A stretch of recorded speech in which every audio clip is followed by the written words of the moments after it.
মাত্র সামান্য কয়টা উপকরণ দিয়ে ঝটপট বানিয়ে ফেলুন বিকেলের নাস্তা। ঝটপট নাস্তা বানানোর জন্য এখানে কয়েক টুকরা সিদ্ধ আলু নিতে হবে। আলুটা খুব ভালো মতো করে ম্যাশ করে নিতে হবে।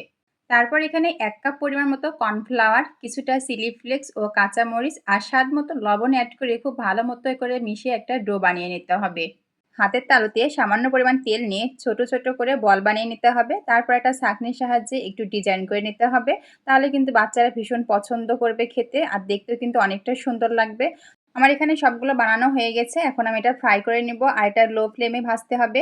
চুলার জালটা লো ফ্লেমে রেখে এটা বাদামি কালার করে ভেজে নিতে হবে। তাহলে কিন্তু ভিতরটা অনেক মচমচে হবে আর খেতেও ভীষণ ভালো লাগবে। সন্ধ্যা কিংবা বিকেল আবার বাচ্চাদের টিফিনের জন্য কিন্তু এটা একদমই পারফেক্ট।